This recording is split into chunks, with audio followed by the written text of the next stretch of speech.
예, 오늘 우리 주신 말씀을 갖고 우리 제목 같이 한번 읽어볼까요? 자, 시작. 하나님이 성도를 보호하실 때 어떻게 아멘이 좀 나오시나요? 하나님이 여러분들을 보호하고 계시는 걸 믿으시나요? 예, 뭐 믿으시면 오늘 설교 더 이상 안 해도 됩니다. 근데 저는 사실 그렇게 잘 믿어지지 않았어요. 왜 이렇게 하나님의 보호하심이 체감되지 않을까? 그 고민으로부터 시작된 것이 오늘 설교의 제목입니다. 왜 이렇게 나는 하나님의 보호하심이 체감되지 않을까? 하나님이 문제일까? 위에 계신 양반이 문제일까? 내가 문제일까? 머리로는 알죠. 내가 문제라고. 그런데 납득이 되지 않아요. 하나님 보호하신다면서. 그런데 왜 저는 그것이 체감이 되지 않냐고요. 그런데 이제는 그것들이 이제 보이기 시작해요. 결론이 다 거의 나오긴 했지만 이제 이것이 믿어지니까 제 안에 이제 일어나는 은혜가 뭐가 있냐면 평안과 기쁨이에요.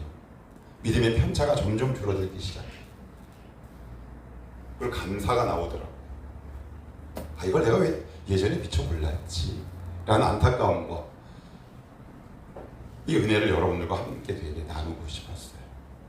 하나님, 오늘도 분명 오늘 성경, 오늘 정은함교회 우리 주일 예배 제목이 하나님이 성도를 보호하시는데 이 제목인데 하나님 왜 저는 왜 안 느껴질까요?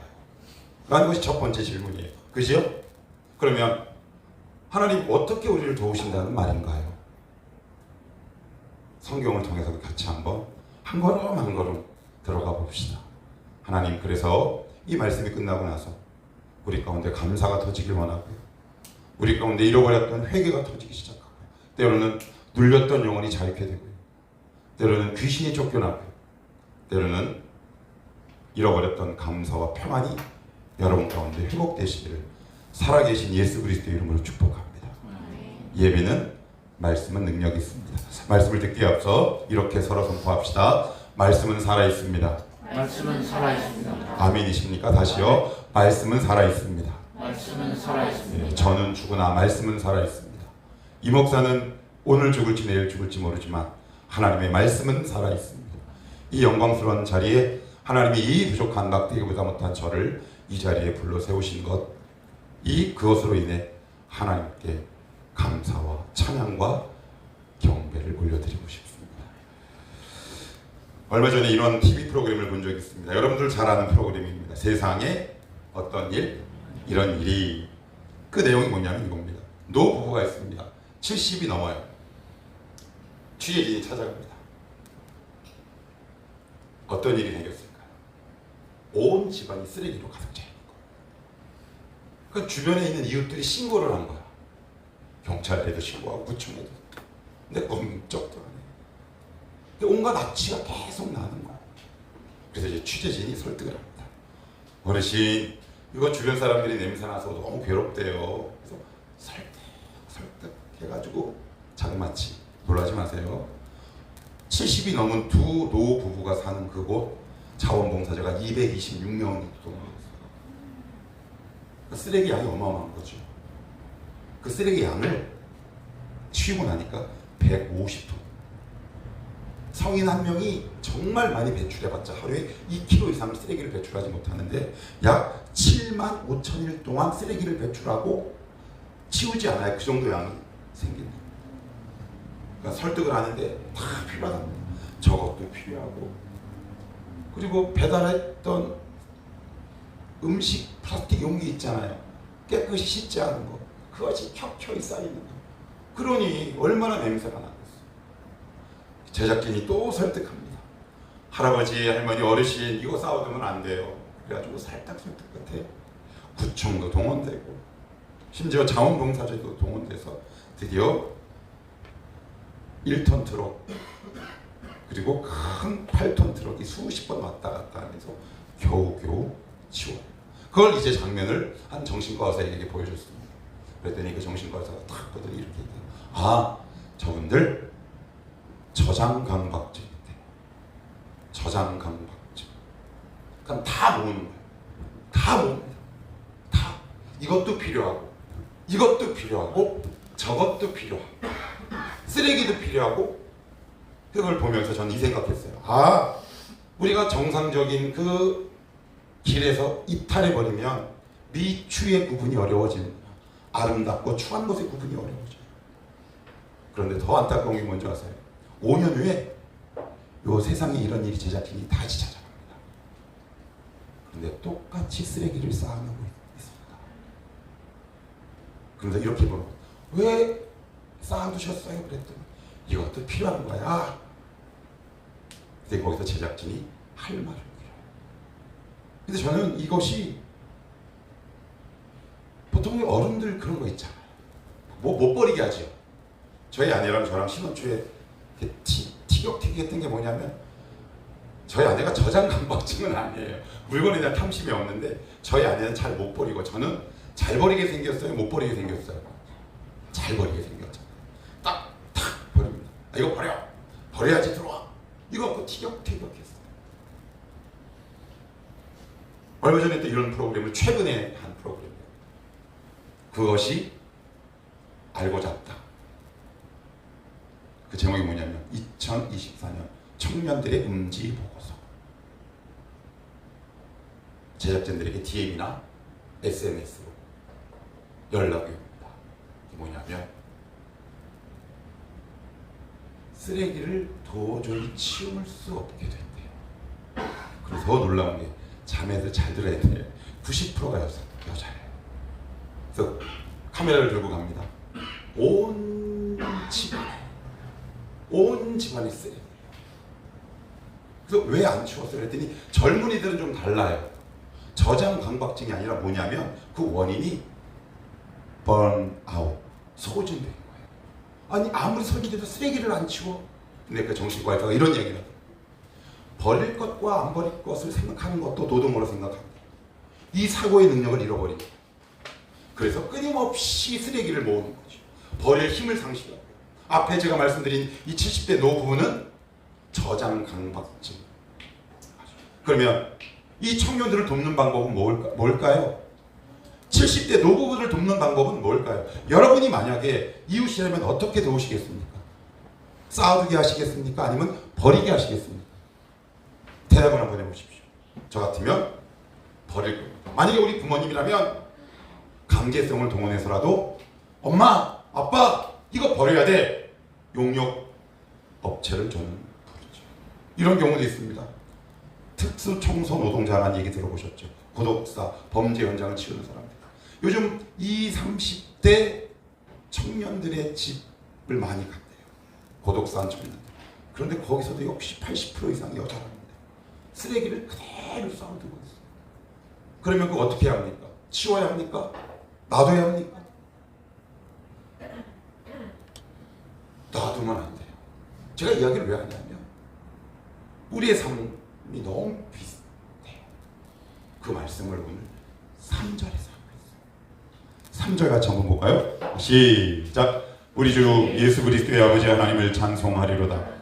그의 많으신 긍휼대로 예수 그리스도를 죽은 자 가운데서 부활하게 하심으로 말미암아 우리를 거듭나게 하사 산 소망이 있게 하시고. 뭐가 있게 하시고? 산 소망. 물어봅시다. 여러분들 소망 있으십니까? 어떤 소망을 가지고 있습니까? 한번 그러면 이 질문을 여러분들이 한번 답을 해보시겠습니까? 소망의 반대말은 뭐라고 생각하십니까? 제가 아침 기도회 때 소망의 반대말이 뭘까요? 라고 물어봤더니 우리 교우 아침 기도에 나오신 분들이 다 이렇게 말씀하셨어요. 소망의 반대말은 절망. 네! 아닙니다. 소망의 반대말은 욕망과 야망입니다. 왜 그럴까요? 설명할까요? 우리가 왜 좌절할까요? 내 욕망이 꺾이면 좌절합니다. 여러분 혹시 신앙생활하면서 하나님의 소원이 좌절됐을 때 여러분들 마음이 막 상했던 기억이 있는 사람? 우리의 마음 아픔의 99%는 왜 낙심하고 절망하냐 하면 내 뜻이 꺾인 겁니다. 그래서 우리는 거기가 가슴 아파요. 그러면 어떤 것이 소망이고 어떤 것이 야망인지 판별하는 판별칙을 제가 한번 말씀드려볼게요. 이건 제가 55년 동안 하나님과 수많은 실패를 거듭하며 제가 얻은 답이에요. 여러분들은 여러분들의 문장으로 이해하시고 나중에 말씀해 보세요. 저는 이렇게 말씀드리고 싶어요. 소망은 하나님을 바라보고 하나님을 높이지만 야망은 나를 바라보고 나를 높인다. 동의하십니까? 예. 그래서 하나님은 우리 가운데 있는 진짜 소망 보석을 주시기에 앞서 우리 가운데 있는 저장 강박증으로 인해 가득 차 있는 우리의 야망과 욕망을 제거하십니다. 구체적인 사례를 한번 예를 한번 들어볼게요. 모세는 우리가 알고 있는 그 흔히 잘 알고 있는 모세는 총 3개의 인생 단계로 나눠져 있습니다. 애굽에서 40년, 미디안 광야에서 40년, 그리고 사역 40년의 인생으로 3분되어 있습니다. 그런데 40세가 되던 해 모세는 자기 동료를 학대하는 애굽 군사를 죽이고 미디안으로 피신합니다. 이건 단순히 모세가 혈기가 높다라는 의미를 담고 있지 않아요. 훨씬 더 깊은 신앙적 의미와 심층적 구조를 담고 있는 거예요. 그건 무슨 얘기냐? 애굽에서 화려한 생활을 마쳤어요. 제가 예전에 이 본문을 예전 교회에서 청년부 설교할 때 제가 자료를 좀 찾아본 적이 있는데 그 당시 애굽 왕의 후손들, 특별히 왕손의 후손들은 어떤 교육을 받냐면 그 당시 애굽은 고대 근동을 비롯한 아프리카, 유럽을 다 통틀어서 세계 최선진국이요, 최강대국이에요. 그러니까 그런 나라의 왕과 왕족이라면 거기에 걸맞는 교육과 훈련을 받아야 되는데 한 기록에 의하면 한 왕자는 14개의 나라를 배우기 시작했답니다. 최소 8개 이상의 언어를 배우고요. 군사, 문화, 리더십, 통솔력, 경제, 정치 모든 것들을 섭렵하게 되는 거죠. 그 교육을 누가 받았다? 모세가 받은 겁니다. 그런데 그 모든 것에 훈련받은 교육받은 결과가 마지막에 뭐였다? 살인이에요. 그러고 나서는 모세는 미디안 광야로 피신하게 됩니다. 이 이벤트와 이 에피소드가 우리에게 주는 메시지가 뭘까요? 모세는 야망이 있었어요. 어떤 야망? 하나님의 일을 한다는 명목으로 야망이 있었습니다. 아, 그래, 내가 이 정도 세상 학문을 쌓고 내가 이 정도 훈련과 교육을 받았으면 이제 하나님이 나를 사용하시겠지. 천만의 말씀. 만약에 그때 모세를 사용했으면 모세는 죽었습니다. 하나님은 40년간 모세의 야망과 욕망을 빼오십니다. 여러분 안에 있는 욕망을 빼오신다. 그래야 하나님 우리에게 진짜 보물을 주실 수 있어요. 제 앞에 있는 제가 어느 날 한 청년, 제가 되게 아끼고 좋아하는 청년인데 수련회 때 이런저런 이야기를 하다가 이런 이야기를 했어요. 나도 몰랐는데 목사님이 되게 야망가였더라. 그랬더니 그 청년이 나를 이렇게 보더니 목사님만 모르고 다 알아요. 목사님은 전에 있던 교회랑 어울리지 않는 사람이에요. 제 눈에 이글이글거리는 야망과 욕망이 보인다. 목사님만 모르고 계셨네. 하나님이 저를 이곳에서 저에 있는 야망을 빼내기 시작하셨어요. 욕망을 빼내기 시작하셨어요. 나는 이런 곳에 있을 사람이 아닌데 라는 저의 교만함을 빼내기 시작하셨어요. 그 안에 얼마나 많은 좌절과 난관이 있었겠습니까? 하나님을 오해하는 일들이 내 안에 있었겠습니까? 왜 하나님이 여러분의 보호하심을 못 느끼는 줄 아십니까? 하나님이 어떻게 우리를 보호하고 인도하시리라 아십니까? 첫째, 여러분 안에 있는 야망을 빼오십니다. 저장 강박증에 사로잡혀 있는 우리의 욕심을 빼내는 일을 시작하세요. 여러분들 그 작업이 만약에 말씀권의 눈에 보이시면 빨리 깨달으셔야 합니다. 아, 하나님 내 안에 이런 욕심이 있습니다.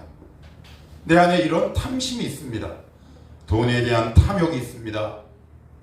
누구보다 높이 살고 싶은 나의 욕망이 있습니다. 왜 이거 채워주시지 않습니까? 기억하십시오. 하나님은 여러분들에게 욕망과 야망을 이루어드리는 하나님이 아니라 하나님은 여러분들에게 소망을 주시는 분이라는 사실입니다.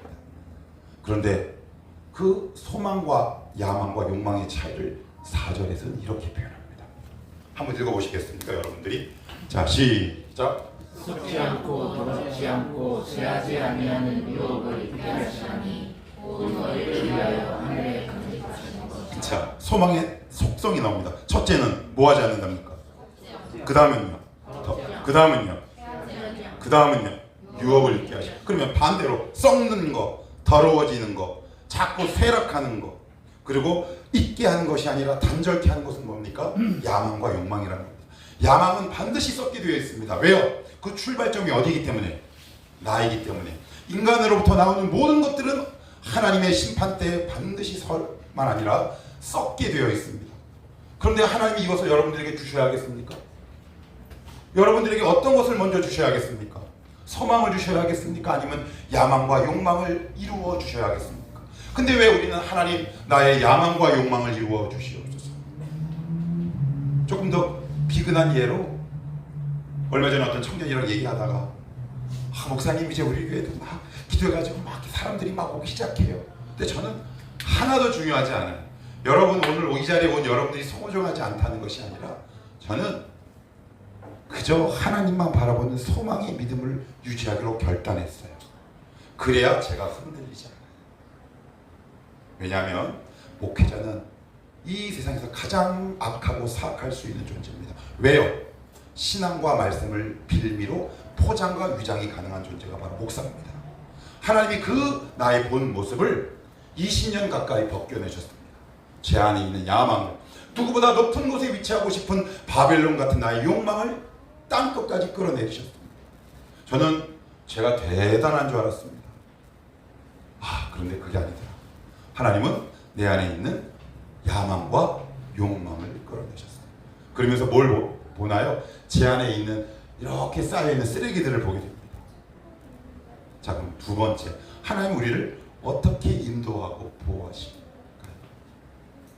자, 5절 한번 읽어보시겠어요? 시작.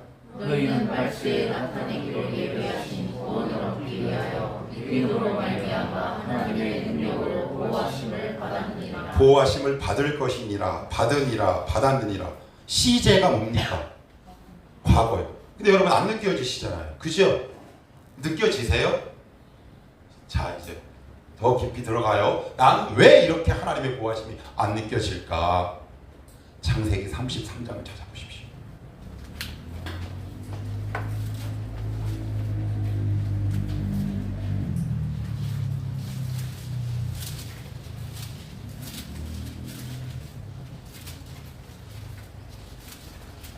여러분이 가장 잘 알고 있는 부분이라 찾는 겁니다.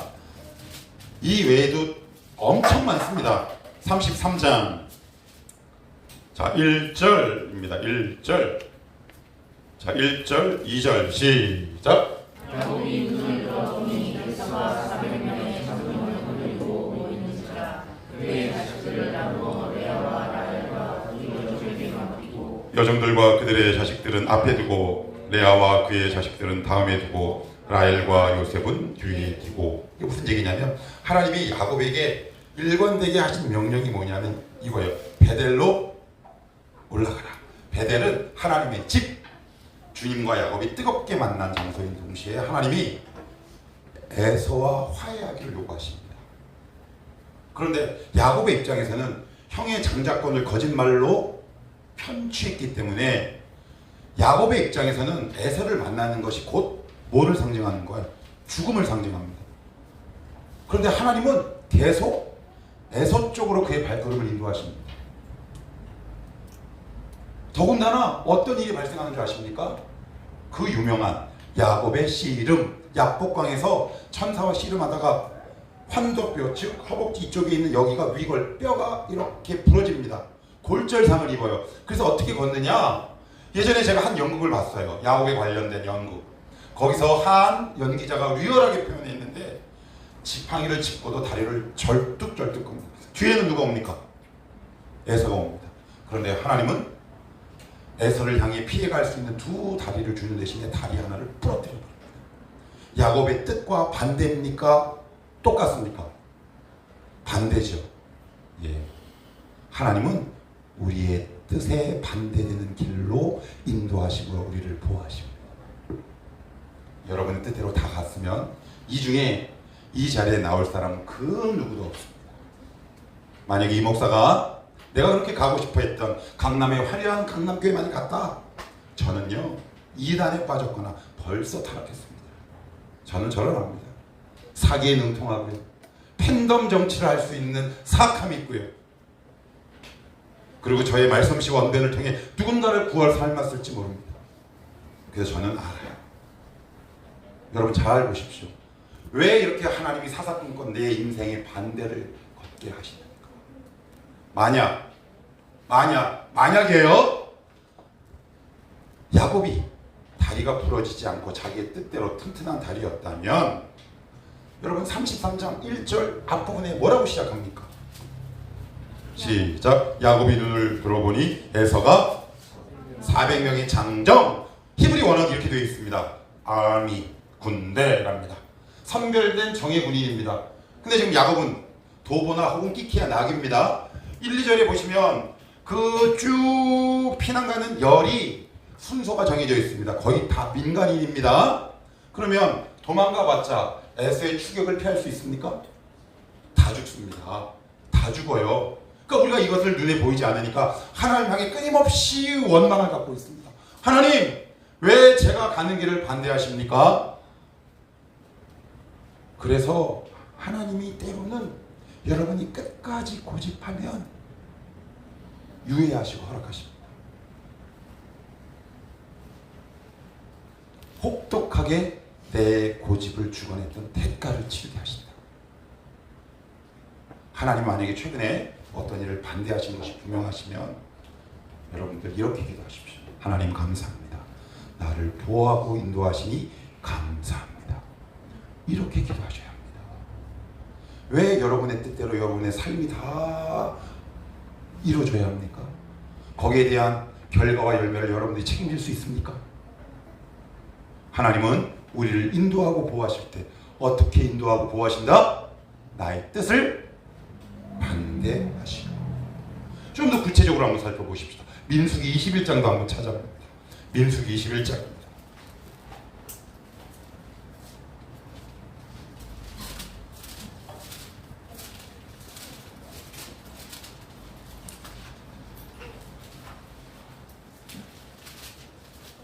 21장 4절.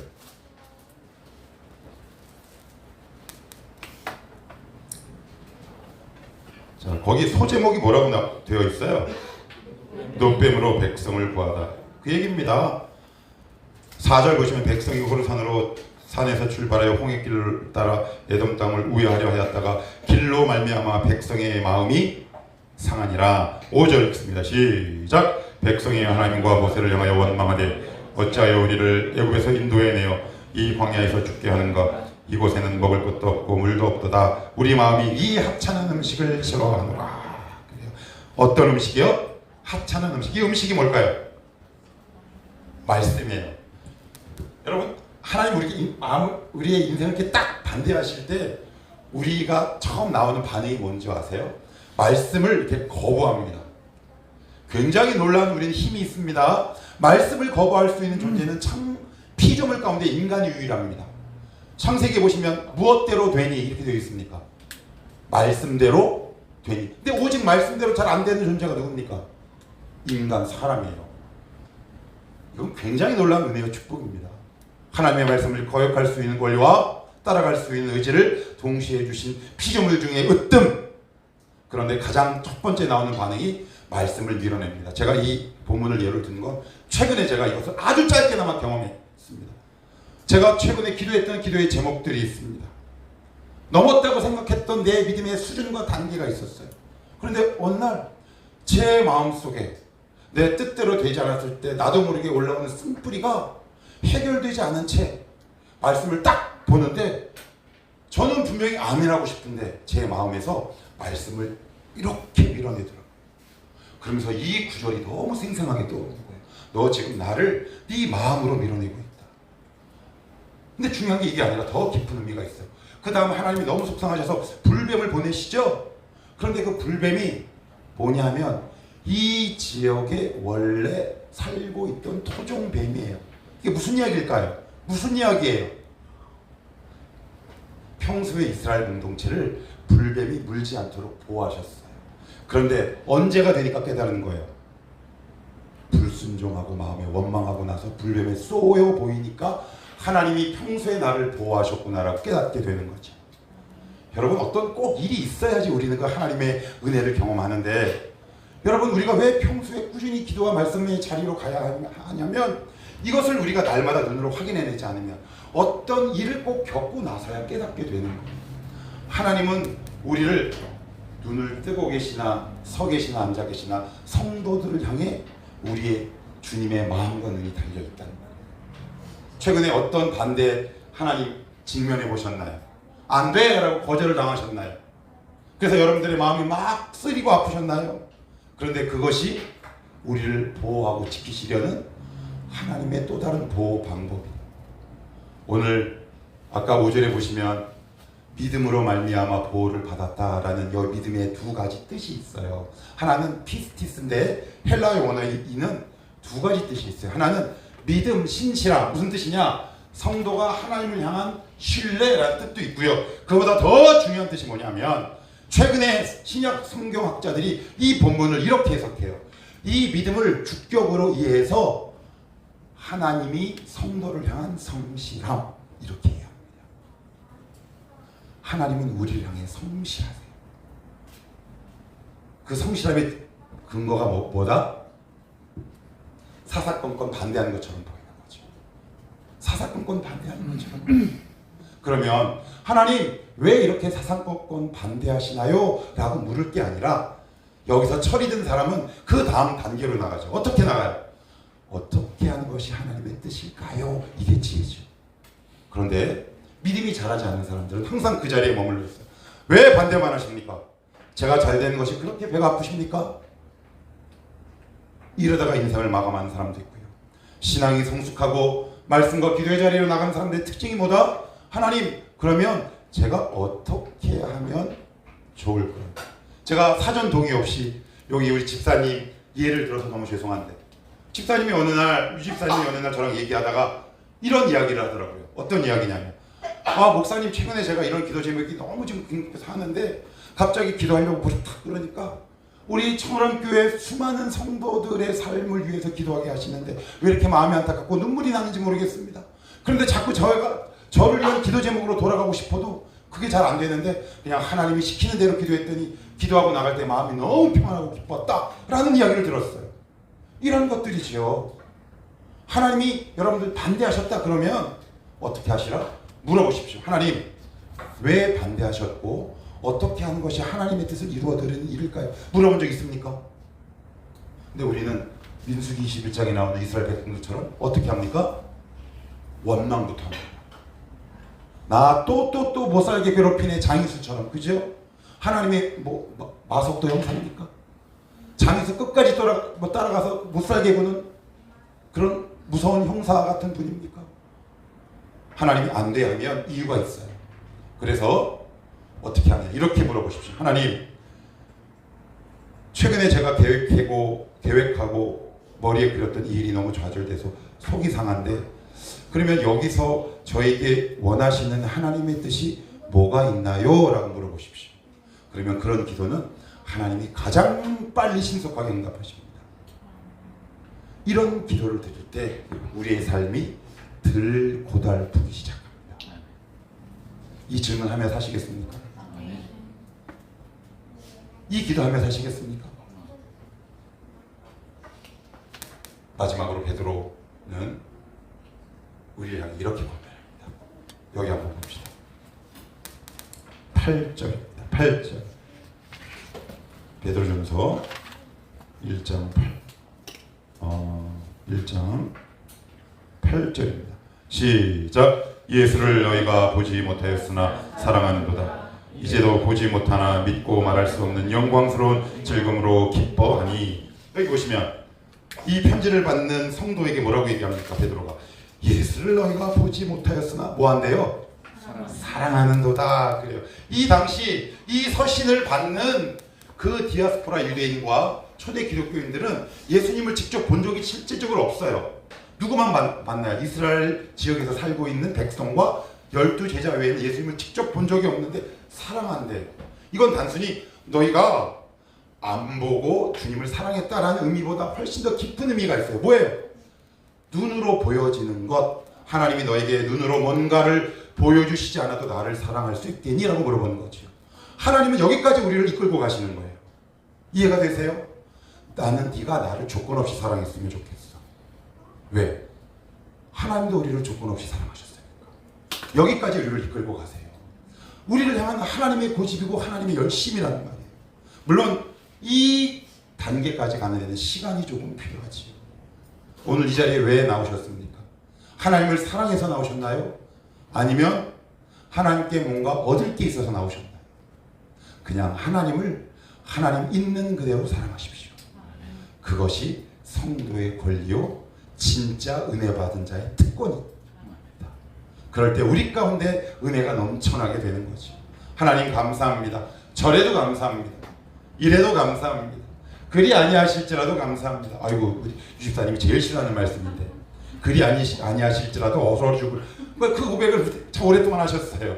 내가 제일 싫어하는 찬양과 말씀이 그거래요. 그리 아니하실지라도 그리 아니실지라도 뭘? 하나님 여러분들 오늘도 보호의 손길을 거두지 않으셨어요.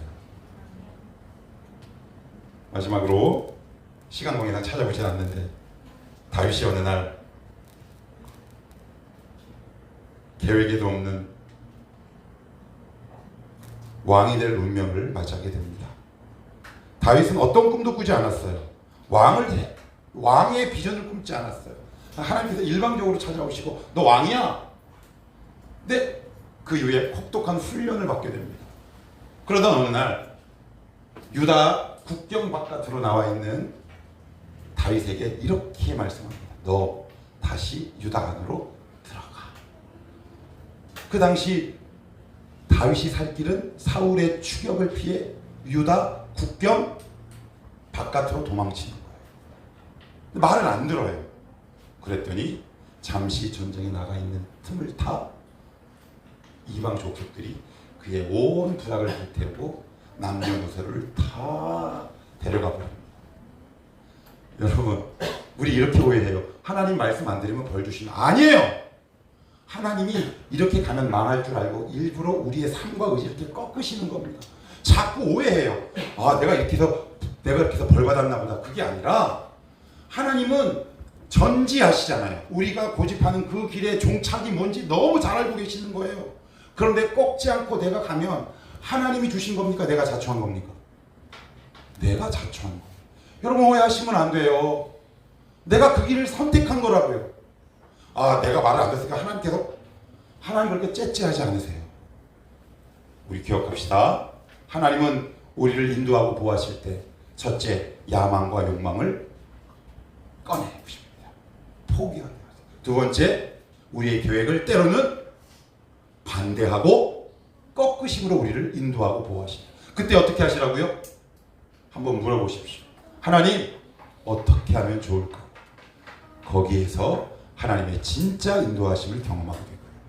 그런 삶을 살아갈 때 내 인생을 돌아보니 늘 하나님이 반대하는 인생이었다가 아니라 부족하지만 하나님과 동행하는 삶을 살았다 라고 고백하고 하늘나라로 떠난 에녹의 삶이 엘리야의 삶이 저와 여러분의 삶이 되지 않겠습니까? 이러한 믿음의 성도로 남은 삶을 살아가시기를 주님의 이름으로 축복합니다.